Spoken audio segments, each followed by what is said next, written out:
หลังนี้บ่มีไผอยู่นะเป็นเฮือนห่างหลังนี้จะเป็นเฮือนห่างแต่ว่าผู้ยิ่งอยู่ในเขตนี้ก็ต้องได้เฮียนตำเขาคือเก่าเด้อพี่น้องเนาะอ๋อมีแต่ผู้ชายมาดำหน้าเนาะผู้ยิ่งเราไปให้บ่โอ้เปลี่ยนกัน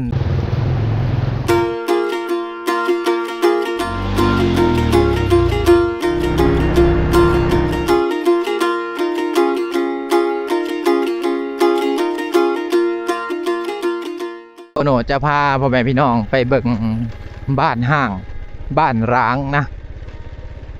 เป็นบ้านเก่าพี่น้องเป็นบ้านเก่าของคนในหมู่บ้านทาพิงแต่เมื่อก่อนชาวบ้านเขาจะอยู่นั่นแต่ว่ามาเดี๋ยวนี้นี่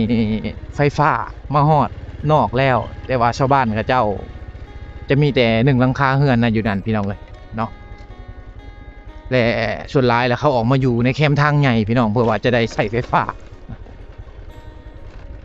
อันนี้ก็คือเส้นทางที่เราจะเข้าไปแหละต้องได้ข้ามหวยข้ามน้ำแบบชีใบพี่น้องเลยเนาะ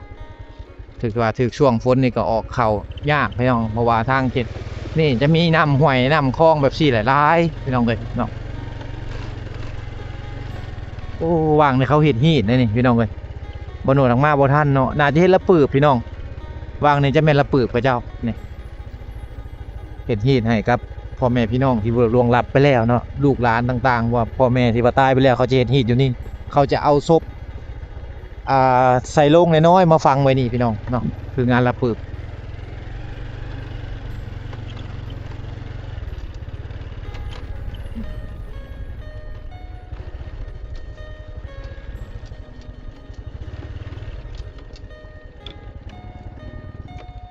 ข้างหน้านี่จะเป็นบริเวณบ้านเก่าของบ้านทาพิงพี่น้องเนาะแต่ก่อนนี่ชาวบ้านเขาจะอยู่ภาคเบื้องนั้นของแม่น้ำแต่ว่ามาในปัจจุบันนี่ก็คือไฟฟ้ามาหอดมาถึงแหละเนาะและชาวบ้านเขาจะย้ายออกมาแต่บ้านเก่านี่พี่น้องจะมาอยู่ตามถนนหนทางใหญ่ที่ว่าเขามาหั่นเนาะ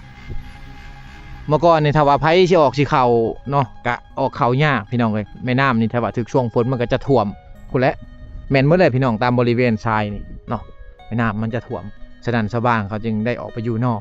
แต่ว่ากะสิสบายกว่าเก่าก็คือมีไฟฟ้าใส่อะไรพี่น้องเนาะ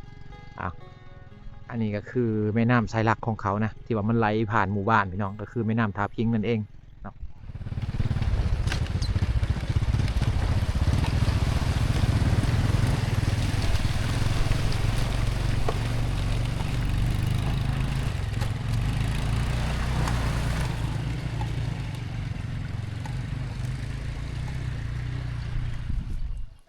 พี่น้องตอนนี้บ่าวโหนดมาฮอดบ้านทาพิงเก่าเลยพี่น้องเนาะบ้านทาพิงเก่านี่แต่ก่อนจะอยู่ภาคน้ำเบิกนี่ภาคน้ำทาพิงนี่พี่น้องเนาะแต่ว่ามาในปัจจุบันนี่ก็บ่มีพายุแหละมีอยู่กับชิประมาณ1 ครอบครัวพี่น้องอยู่นี่เนาะ1 ครอบครัว2 ครอบครัวพี่น้องอันนี้ก็เฮือนหลังนึงที่ว่าก่อนเฮาจะเข้าไปบ้านทาพิงเก่าเขาจะเห็นเฮือนหลังนี้ยังมีคนอยู่พี่น้องแต่ว่าพ่อเพิ่นอยู่ผู้เดียวนะคือพ่อเพิ่นบ้านชวนนี่พ่อเอ้ยสบายดีเจ้าอยู่ผู้เดียวเนาะอยู่นี่เนาะเพิ่นอยู่ผู้เดียวเพิ่นพี่น้องนี่อันนี้น้ำกินน้ำอาบอยู่นี่เลยใส่น้ำอยู่นี่อาบอยู่นี่อยู่นี่จักปีแหละเจ้าอยู่นี่โอ้ดุนแล้วลูกก็ดุนแล้วบ่ดุนแล้วพี่น้องเลย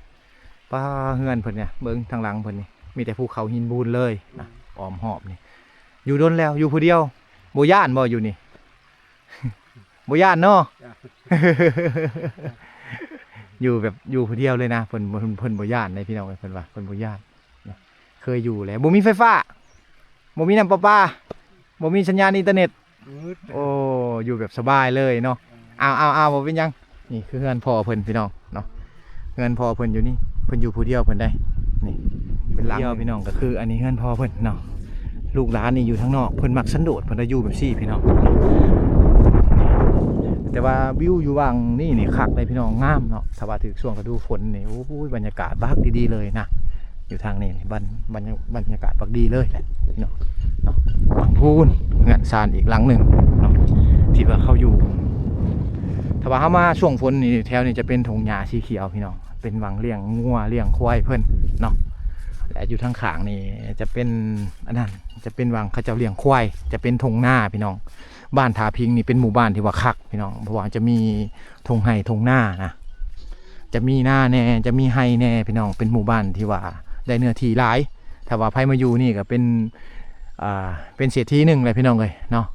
ว่าบ่อึดวางหาอยู่หากินแล้วก็ว่าบ่อึดวางอันทำมาหากินพี่น้องเนาะช่วงประมาณบ่โนดมาประมาณเดือน11เขาเกี่ยวเขาหน้าเนาะแต่เดี๋ยวนี้นี่จักน้อยชาวบ้านเขาเจ้ากำลังไถหูดพี่น้องเขาเฮ็ดหน้าอยู่เบื้องผู้เนาะเขากำลังดำหน้าพี่น้องเนาะเขากำลังดำหน้าไถหน้าอยู่นะเฮ็ดหน้าแซงพี่น้องเลยหน้าแซงหน้าปังนั่นเองเอาเดี๋ยวย่างเราเลาะเบิ่งบรรยากาศบ้านห้างพี่น้องบ้านห้างอยู่ที่บ้านทาพิงสบายดี รถกระเจ้าไส้นี่เป็นรถอันนั้นเราได้เป็นรถแบบแต่งนะพี่น้องรถทางห้างหน่อยหนึ่ง แต่ว่าเขาจะขี่รถงามบ่ได้ทางเจนี้ถนนหนทางมันบอดี้พี่น้องเลยเนาะก็เลยว่าต้องได้ใช้รถแบบนี้แหละนี่คือเฮือนนะเฮือนหลังทับอิฐนี่บ่มีพายุเด้อพี่น้องเนาะแต่สิได้เลยเป็นเฮือนใหม่แบบถือว่าเป็นเฮือนใหม่ที่ว่าคงทนนะพี่น้องแต่ว่าบ่มีคนอยู่เฮือนหลังทับอิฐนี่บ่มีคนอยู่เลยนี่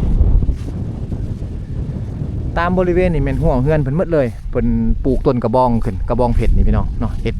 อ้อมหัวเฮือนได้แต่ก่อนเนาะคนสมัยก่อนนี่เขาเจ้าจะปลูกต้นกระบองเพชรนี่แหละในการอ้อมหัวต่างๆพี่น้องเนาะเห็นเป็นหัวเฮือนหัวสวนผักก็เป็นต้นกระบองเพชรพี่น้องเนาะนี่ตัวนี้จะเป็นบริเวณเฮือนเพิ่นหรือว่าสวนผักเพิ่นที่ว่าเขาจะเอาต้นกระบองเพชรนี่ปลูกขึ้นมานะนี่เห็นเลยพี่น้องเลยหลังนี้บ่มีพายุนะเป็นเฮือนห่างหลังนี้จะเป็นเฮือนห่างนี่แต่ว่าไม้นี่ยังดีอยู่ไม้นี่ยังดีเนาะเสายังเป็นเสาไม้เนื้อแข็งพี่น้องเลยน่าจะแม่นไม้แดงบ่เสามันนี่เนาะไม้แดงบ่พี่น้องเลยเนาะเฮือนนี่อายุประมาณ20 ปีแล้วได้พี่น้องเนาะประมาณ20 ปีแล้วนะเบิ่งเสาเพิ่นนี่เพิ่นยังเอาปูนนะเอาก้อนปูนนี่ห้องอยู่พี่น้องเลยเนาะเอาก้อนปูนนี่ห้องอยู่อันนี้จะเป็นเป็นเครื่องรถไถพี่น้องเนาะตัวนี้น่าจะเป็นเครื่องรถไถที่ว่าเขาปะไว้อะไรรถไถนั่นเองลงไปพุ่นก็จะเป็นแม่น้ำคือกันพี่น้องลงไปพุ่นก็เป็นแม่น้ำเนาะตามบริเวณเฮือนครับก็คือเห็นแหละเราจะเห็นคุมบอมคุมระเบิดอยู่ข้างหลังแบบสี่จะเป็นคุมระเบิดเด้อคุมบอมนั่นเองอันนี้เป็นคอกแบ่เป็นคอกแบ่เมื่อก่อนถ้าว่าเขามาประมาณเดือนก่อนๆเขาจะเห็นชาวบ้านเขาเจ้านั่งเห็ดแคมอยู่นี่แหละแต่ว่าเดี๋ยวนี้เขาเจ้าแล้วหมดแล้วพี่น้องแล้วหมดแล้วแคมเขาเจ้าทางนี้บ่มีไฟฟ้าแต่ว่าเขาจะใส่ไฟโซลาร์เซลล์ในการไต่ไฟกลางค่ำกลางคืนนะโอ้ตัวนี้จะแม่นอย่างน้อตัวนี้เงินหน่อยเพราะนี่เนาะเงินอย่างน้อตัวนี้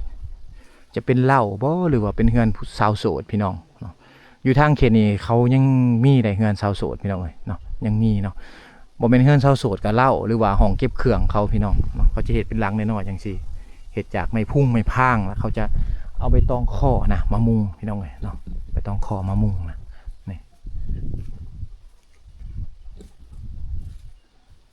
อันนี้จะเป็นขุนะขุโยมเด้อมันจะเป็นขุโยมอลูมิเนียมแต่สมัยสงครามเกือบ100 ปีแหละพี่น้องขุอันนี้ถึงจะอยู่ห่างใกล้จากความเจริญอยู่ข้างในเลิกพี่น้องแต่ว่าชาวบ้านเขาเจ้าก็ยังมีสวนน้อยๆแบบสี่ตามบ้านเขาอันนี้เขาปลูกใบยาสูบพี่น้องเป็นใบยาสูบพื้นบ้านของชาวบ้านเขาเจ้านะใบยาสูบหรือว่าใบหืดนั่นเองชาวบ้านเขาเจ้าจะปลูกใบสูบเองผู้ยิ่งผู้ชายอยู่เขตนี่ผู้ที่ว่ารุ่นเก่าๆเนี่ยอายุ70-80ขึ้นไปเขามักสูบยาแบบสี่พี่น้องเนาะเขามักสูบใบยาแบบนี้นะ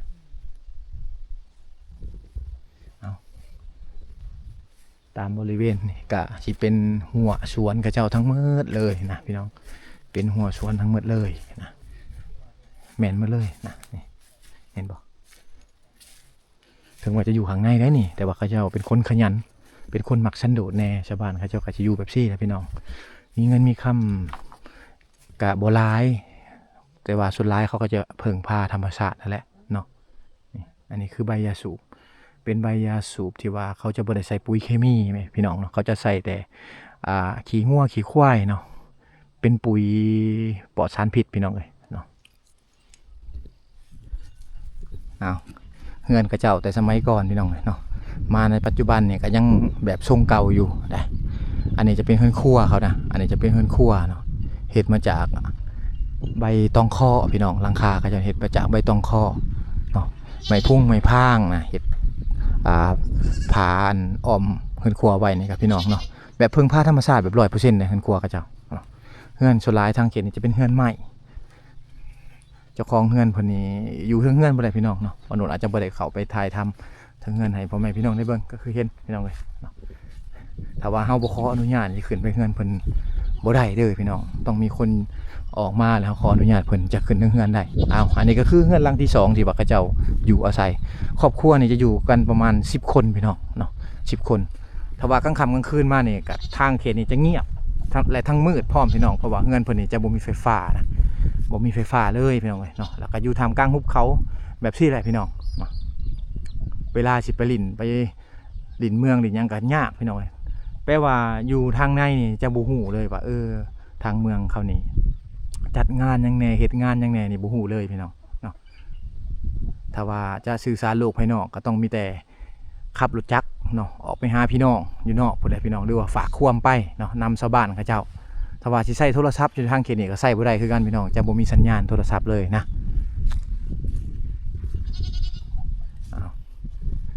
บ่มีไฟฟ้าบ่มีน้ำประปาบ่มีสัญญาณอินเทอร์เน็ตเด้อพี่น้องทางนี้เนาะอยู่วางนี่จะเป็นวางเขาตั้มเขาพี่น้องเนาะเครื่องชี้เขาบูฮานของชาวบ้านเขาเจ้าคือตัวนี้แหละเนาะเมื่ออยู่ข้างในชุดบ่มีไฟฟ้าเนี่ยก็ต้องใช้ตัวนี้พี่น้องเนาะคนในเขตชนบทเฮานี่ถ้าเฮือนในบ่มีไฟฟ้าเขาจะใช้ตัวนี้ถ้าว่าเฮือนใดที่ว่าพอมีเงินมีคำมีทรัพย์สินเนี่ยเขาจะซื้อเครื่องชี้บูฮานเขาจะซื้อเครื่องชี้พี่น้องมาแต่อันนั้นพุ่นแหละมาแต่เมืองพุ่นแหละเนาะเป็นเครื่องชี้ไฟฟ้าจะทันสมัยแล้วแต่ว่าผู้ยิ่งอยู่ในเขตนี้ก็ต้องได้เฮียนตำเขาคือเก่าเด้อพี่น้องเนาะเขาจะบ่ปะบ่ถิ่มประเพณีแบบซี่เพราะว่าใครเป็นผู้ยิ่งนี่เขาไปสร้างครอบครัวเขาต้องได้ตำเขาอยู่เฮือนปู่เฮือนย่าถ้าว่าเฮือนปู่เฮือนย่าบ่มีนี่จะมีแต่เครื่องชี้เขาบูฮานแบบซี่นี่ชาวบ้านเขาเจ้าก็ต้องได้เฮียนฮู้เอาเนาะแล้วก็มาตำเขาแบบซี่แหละพี่น้องอยู่เฮือนปู่เฮือนย่าได้เนาะเฮือนผัวนี่ก็ต้องได้เป็นผู้ยิ่งแหละผู้เป็นไผ่นี่ต้องได้เฮ็ดพี่น้องเอ้ยเนาะเฮ็ดกับย่าและอยู่เฮือนเนาะต้องได้เฮียนเอาฉะนั้นแหละเขาจะบ่ปะบ่ถิ่มขกสากบูฮานแบบซี่นี่จะมีหลายพี่น้องอยู่ในเขตชนบทเนาะจะมีหลายบ้านไหนที่บ่มีไฟฟ้าเขาจะใส่ตัวนี้แหละตามแล้วก็นี่อัดไว้นี่เห็นบ่โอ้ตัวนี้เพิ่นเกียมไว้ต่ำนะเพิ่นอัดไว้นี่เพิ่นเกียมไว้ต่ำเด้อพี่น้องเนาะอันนี้เป็นข้าวเปลือกข้าวหน้าเพิ่นนะถึงจะอยู่ข้างในแต่ว่าก็ยังมีไห่มีหน้าให้เฮ็ดพี่น้องเนาะบริเวณนี่จะเป็นทุ่งนาของชาวบ้านเขาเจ้าหมู่บ้านท่าพิงนี่เป็นหมู่บ้านที่ว่าอุดมสมบูรณ์นะมีเนื้อที่หลายทางภาคเมืองพุ่น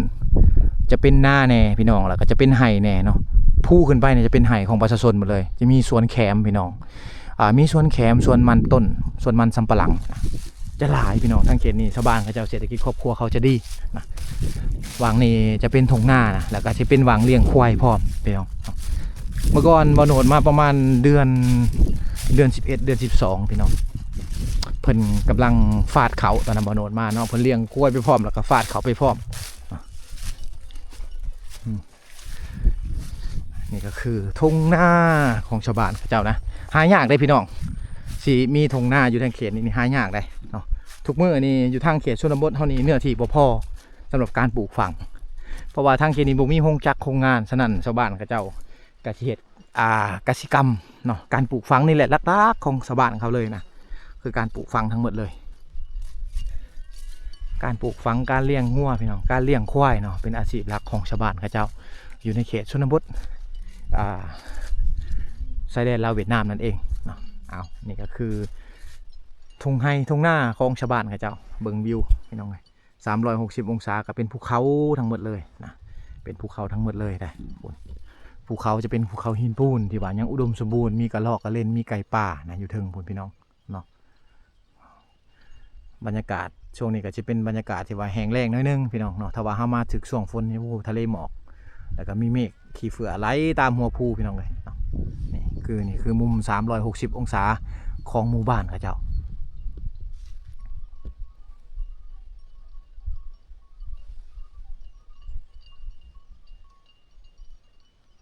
นนี้ก็คืองัวคือควายของชาวบ้านเขาเจ้าพี่น้องที่ว่าเขาเจ้าเลี้ยงอยู่ในบริเวณนี้เนาะหลังจากที่ว่าชาวบ้านเขาเจ้าแล้วไห้แล้วนาเรียบร้อยปุ๊บเขาก็มาปล่อยงัวไปนี่เลยปล่อยควายไปนี่เลยพี่น้องเนาะจะเป็นเดินที่ว่าเขาเจ้าไปเลี้ยงควายเลี้ยงงัวพี่น้องเนาะป้าตัวงัวควายเดี๋ยวนี้คู่มือนี่โตละ2-3 หมื่นบ่ได้พี่น้องเลยอยู่ทางฝั่งนี้เนาะ2-3 หมื่นบาทนะพ่อค้าชาวเวียดนามเขาจะซื้อไปพี่น้องเนาะเขาจะซื้อเขาไปขายอยู่เวียดนามพวกนี้พี่น้องเนาะเอาคือควายของชาวบ้านเขาเจ้าหรือว่าธนาคารครอบครัวพี่น้องเนาะถ้าว่าไผ่เลี้ยงร้ายก็ได้ร้ายพี่น้อง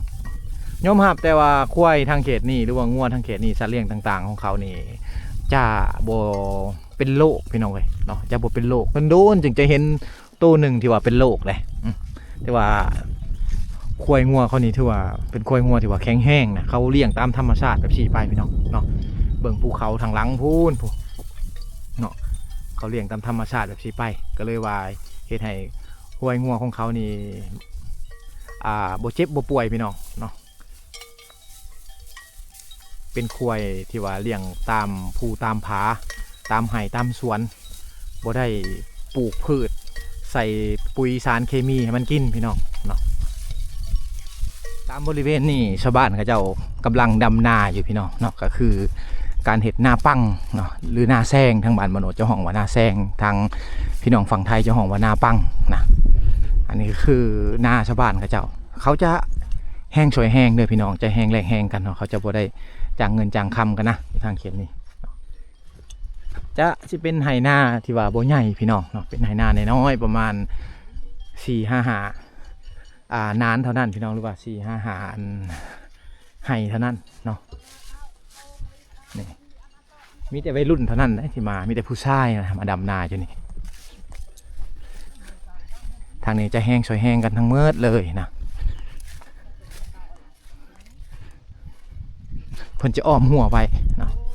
เพราะว่ามันเป็นเห็ดหน้าบ่ใหญ่ก็เลยอ้อมหัวไปสำนี้สบายดีโอ้มีแต่ผู้ชายมาดำหน้าเนาะผู้หญิงเราไปให้บ่โอ้เปลี่ยนกันได้เพิ่น มีแต่ผู้ชายทั้งหมดเลยดำหน้ามื้อนี้แห้งซอยแห้งเนาะ แห้งซอยแห้งได้พี่น้องเอ้ยแล้วให้ผู้นี้แล้วก็ไปเฮ็ดซอยอีกผู้นึง4-5 คนเพิ่นนี่ซอยกันเฮ็ดหน้าอยู่นี่ประมาณเดือนใดบัดนี้เกี่ยวเดือน 5ผู้เดือน 5 เดือน 6ก็เกี่ยวบัดนี้แล้วก็เฮ็ดหน้าปีต่ออีกเนาะปลูกเขาตลอดปีพี่น้องเอ้ยเนาะเพิ่นมีน้ำนี่น้ำอยู่ใกล้ๆน้ำนี่เฮาสูบขึ้นมาบ่เป่งเข้ามาเอาขึ้นว่าใส่ได้สูบน้ำอยู่หัวอยู่เทิงพุ่นพี่น้องอยู่วางเทิงพุ่นได้เนาะเพิ่นเป่งเข้ามาถือว่าเพิ่นยังอุดมสมบูรณ์ได้เนาะทางเขตเพิ่นนี่อุดมสมบูรณ์หลายบ้านเฮานี่โอ้มาเฮ็ดแต่ซี่นี่ไล่เป็นมือได้มันดำนาจังซี่มือหนึ่ง200,000-300,000พี่น้องเลยเนาะสักก็บ่มีไผดำซอยแล้วโอ้อยู่ในเมืองแห่งลำบากอันนี้ลำบากแบบสุขใจอยู่ในเมืองลำบากแบบต้องขายแห้งขายเวลาได้อยู่ในเมืองได้ เข้าตลาดอย่างเดียวนะอยู่ในเมือง อยู่ทางนี้ยังว่ามีไห่มีหน้าพี่น้องเนาะมีป่าไม้อันนี้คือวิถีชีวิตไทยบ้านเพิ่นเนาะที่ว่าต้องได้เฮ็ดทุกๆปีเป็นกิจวัตรประจำปีเขาเจ้าพี่น้องต้องได้เฮ็ดเนาะการที่ไทยเฮ็ดหน้านี่แหละสำคัญที่สุดและอยู่ในเขตชนบทเฮาพี่น้องว่างที่เบาโหนดพาพ่อพี่น้องมานี่ก็คือบ้านท่าพิงเก่าหรือห้องอย่างนี้คือบ้านห่างเนาะแต่ก่อนชาวบ้านเขาเจ้าจะอยู่ในเขตนี่หลายพี่น้องเนาะอยู่พังน้ำท่าพิงนี่หลายและในปัจจุบันนี่ก็คือไฟฟ้ามาหอดทางใหญ่แล้วชาวบ้านเขาเจ้าต้องได้ย้ายออกไปอยู่นอกเนาะก็เลยว่าเฮ็ดให้วังนี้เป็นบ้านห้างพี่น้องแต่ว่าชาวบ้านเขาเจ้าจะบ่ได้ถิ่มให้ถิ่มสวนถิ่มนาเขาเจ้าได้พี่น้องเนาะทุกช่วงฤดูกาลนี่เขาจะกลับมาเฮ็ดให้เฮ็ดนาคือเก่าพี่น้องเนาะหรือว่าสวนแคมต่างๆตามหัวผู้นี่เขาชาวบ้านกันมาคือเก่าเนาะต่างแต่ว่าเขาย้ายออกไปอยู่นอกเพราะมีไฟฟ้ามีหนทางที่ว่าดีขึ้นกว่าเก่าพี่น้องเลยเนาะก็เหลือแต่ประมาณ2หลังคาเรือนเท่านั้นที่ว่าเพิ่นอยู่ในวังนี้พี่น้องเนาะ ประมาณ2หลังคาเรือนเท่านั้นว่าเพิ่นอยู่ในนี้อ้าวพี่น้อง EP นี้ก็สิมีประมาณนี้เนาะที่ว่าเบาโนดกับเบาคุยได้พาพ่อแม่พี่น้องมาเบิ่งบรรยากาศหมู่บ้านเพิ่นเนาะก่อนจะเดินทางก็ต้องขอมกขอบใจหมดทุกคนที่เข้ามาติดตามรับชมเด้อพี่น้องเอาเจอกัน EP หน้าพี่น้องติดตามกันไปว่าเบาโนดกับเบาคุยจะไปใส่ต่อนะ